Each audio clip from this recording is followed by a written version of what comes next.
मेरी जिलाधिकारी साहब से परसों मुलाकात हुई थी। मैं बिजली घर के संबंध में जिलाधिकारी साहब से मिला था और मैंने ये कहा था कि बिजली घर हमारा 3 साल से मंजूर हुआ है, पैसा आया हुआ है, ज़मीन की वजह से बिजली घर रुका पड़ा है। हम लोगों को बहुत बड़ी परेशानी है कि बिजली हमें पूरी नहीं मिल पा रही है, हमारे नगर के लोग बहुत परेशान हैं। तो डीएम साहब ने मुझे आश्वासन दिया था कि मैं 5 मिनट के लिए आपके यहाँ आऊँगा और वहाँ निरीक्षण भी करूँगा, काम भी देखूँगा और आपको ये जगह वहाँ दिखा देगा। तो मैंने वो जगह दिखाई। डीएम साहब ने हमसे वायदा करा कि ये जगह मैं अलॉटमेंट कर दूंगा। वो जगह जो है नानजेडे की है, डीएम साहब के अंडर में आती है। डीएम साहब आश्वासन दे के गए कि ये जगह को मैं अलॉट कर दूंगा बिजली घर के लिए। फिर उसके बाद मैंने ये बिल्डिंग जहाँ बैठे हैं आप, मैंने इस बिल्डिंग के बारे में कहा कि ये बिल्डिंग बेकार बनी है, इसकी छत खराब हुई पड़ी है। ये देख रहे हैं सामने क्या हाल हुआ पड़ा बिल्डिंग का।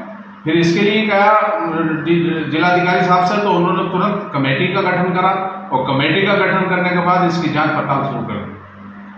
कुछ जमीनें हमारे पास, हमारे यहाँ जो अवैध कब्जे हुए हैं, 1 साल कुछ महीने में जो हो गए चेयरमैन बने हुए, एक भी किसी जमीन से अवैध कब्जा नहीं हटवाया प्रशासन ने। ये भी मैंने डीएम साहब से शिकायत करी। डीएम साहब ने लेखपालों को बुलाया और लेखपालों को बुलाने के बाद तुरंत निर्देश दिए कि 15 दिन के अंदर अंदर जो ग्राम समाज की जमीनों पर अवैध कब्जे हैं उन्हें हटा दिया जाए, और अगर नहीं हटाओगे तो तुम्हारा सस्पेंस का आर्डर जो है टैप करा दिया जाए। क्या पता ये तो लेखपालों को उसमें है कितना काम करते हैं, क्या करते हैं, कितनी जल्दी कराते हैं। सफाई व्यवस्था तो हमारी बढ़िया है, चौक है। सफाई व्यवस्था में हमारे यहाँ कोई कमी नहीं है, सफाई व्यवस्था में कोई कमी नहीं है। लाइट में भी जितनी लाइट हमें मिल रही है उसके हिसाब से भी लाइट पूरी मिल रही है। लाइट के मसले में हमारा चुनाव में भी है कि ये मुद्दा रहा कि हम बिजली पानी लोगों को भरपूर करें, और इस टाइम जो है थोड़ी लाइट में हमारे यहाँ दिक्कत आ रही है क्योंकि बड़ी लाइन पे काम हो रहा है और ये हमारा डीपीएम अलग होगा और उसके लिए काम कर रहे हैं बिजली विभाग वाले। जब डीपीएम अलग हो जाएगा तो हमारी भरपूर लाइट।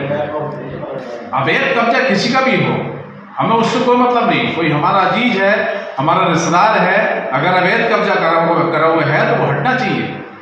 ग्राम समाज की जगह खाली होनी चाहिए। ग्राम समाज के मसले में हमने आज तक संघर्ष करा और आज संघर्ष हमारा ये है कि आज इस बिल्डिंग में जो बैठे हो, ये संघर्ष की बदौलत बैठे हो कि इस बिल्डिंग पे भी मुकदमे लड़ने के बाद इस पर कब्जा लिया और कब्जा लेने के बाद आज ये नगर पंचायत की बिल्डिंग बनी हुई है। सामने राजकीय इंटर कॉलेज है, इस पर भी अवैध कब्जा था, इस पर भी मुकदमे लड़े, मुकदमे लड़ने के बाद ये जगह खाली कराई। आज लड़कियों का इंटर कॉलेज है, उसमें हमारे यहाँ की बच्ची पढ़ने आती है, हमारे यहाँ के लोगों को फायदा मिल लिया। इस कब्जा करे हुए थे, इस पर फसले हो रहे थे, इसमें मुकदमा कर दिया था, मुकदमा जीता, फिर इस पर कब्जा लिया मैंने। प्रधानी के टाइम पर बहुत जमीनों पर कब्जा लिया। मेरी बदकिस्मती रहती थी कि मैं बीच में 1-2 बार हार गया था, 2 बार हारा, 2 बार हार